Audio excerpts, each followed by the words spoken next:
Hey guys, Classic the Geek here, welcome back to a brand new video. And today I'm going to be continuing the series I started a couple of months back of the best and worst stories of each Doctor. So last time a couple of months ago, I did the best stories of the 7th Doctor and the worst stories of the 10th Doctor. Well, now I'm going to continue doing that by doing the best of the 12th Doctor. I'm doing the other Scottish Doctor now. Just realised I've done all the Scottish Doctors. Anyway, I'm going to be counting down the top 3 best 12th Doctor stories. So, let's get into it. Number 3, Mummy on the Orient Express.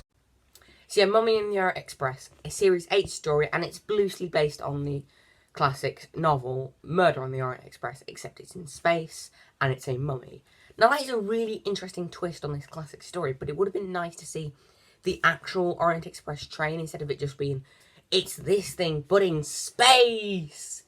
You know, it wouldn't have made for a cool historical, but nonetheless, it's still a fantastic story. I give it a 9 out of 10. It's got some great set pieces. The acting is brilliant, I'd say. And it's very tense, greatly written. It's very tense and claustrophobic and feels very contained. And it is very scary. Then why wasn't it on your top 5 scariest Doctor Who stories list? What the hell are you doing here? Since when do you wear bow ties? Because I can. And anyway, let me voice my opinion for once. So, the Foretold, the monster, not only looks terrifying, but the only people who can see the monster are the people who are about to get killed by it. And they only have 60 seconds to react to this monster. And then when the Doctor has to defeat it, he has to manipulate someone into thinking that they may potentially get killed in order to defeat the monster. It's so tension-filled and climactic. How is that not scary enough? Oh no, don't get it twisted. It is definitely a scary story. It just missed out. I just think there's other stories that are scarier than that. Anyway, you've had your cameo, now go. Anyway, yeah, Mummy on the Orient Express is scary, tense, well acted, and is a great story. Number 2, Heaven Sent.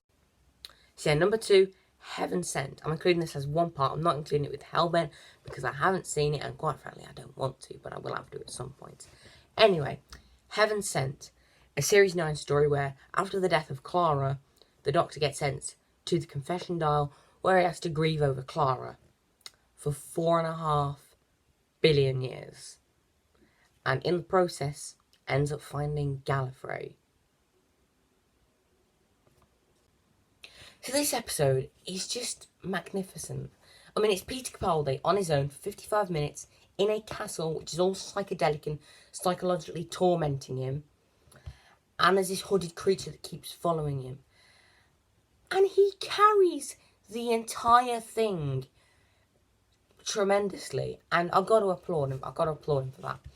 Because that just shows how great of an actor he is.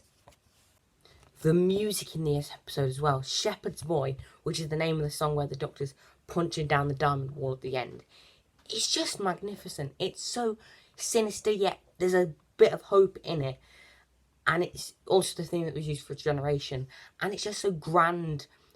And it just works. It really just works. And the editing in those last 10 minutes, it's so good. It's almost like a condensed version of the previous 40-odd minutes of the story. And like the first 40 minutes of the story is sort of one day of the Doctor's 4.5 billion years in the confession dial. And then the last 10 minutes is sort of all those years in the confession dial. It's so well done. It's so psychological. It's so clever. It's so interesting. And it's so good. And if there was more writing like this in the Capaldi era, I think more people would have been on board. I genuinely think that. Number 1, World Enough for Time and the Doctor Falls. What a shock. World Enough for Time and the Doctor Falls is here. Yeah, I have talked about this in a lot in other videos, but I just love it. I mean, obviously nostalgia does play into it, but even if I was a long-time fan, I still would have adored this episode because of how well it portrays the Cybermen. It portrays them as desperate, creepy, horrifying. It shows the graphic nature of the Cybermen without showing it.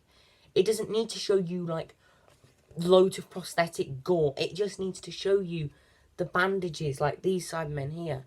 And that is equally as terrifying. And it's just, part 1 is so claustrophobic, so tense, so creepy. It just is, and how you see Bill, the companion, slowly over the story getting turned into a Cyberman is just heartbreaking. It's almost like watching a car crash or a train wreck. You know what's coming, but you just can't bear the thought of it actually happening. It's like that. And the second half is also brilliant. I wouldn't say it's as good as the first half, but it's still got some incredible, incredible stuff to it. It's also quite a notable story in the fact that in the TV show, at least, not including expanded media like Big Finish or the books or anything like that, it is the first multi-master story with John Sim coming back alongside Michelle Gomez as Missy.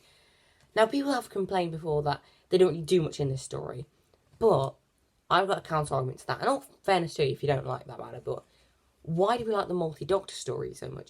It's because we see the doctors interacting. And I think it's fine that they're just interacting, because the stuff that they do, like flirting with each other, is something that the Master would do, and it was quite funny seeing that kind of stuff.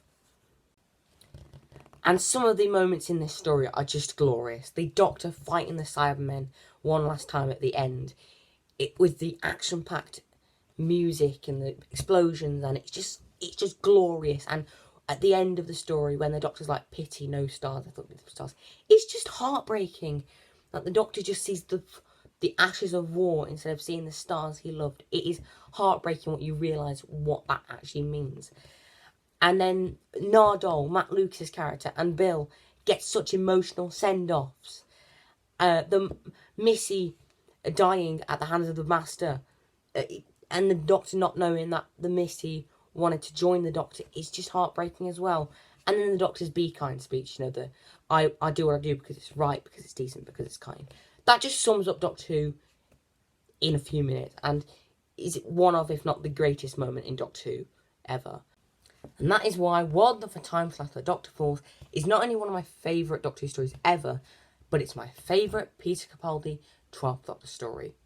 Hope you enjoyed the video. Please subscribe, like, comment, all that good stuff. And this is Clack the Geek, signing out. Ta-ra.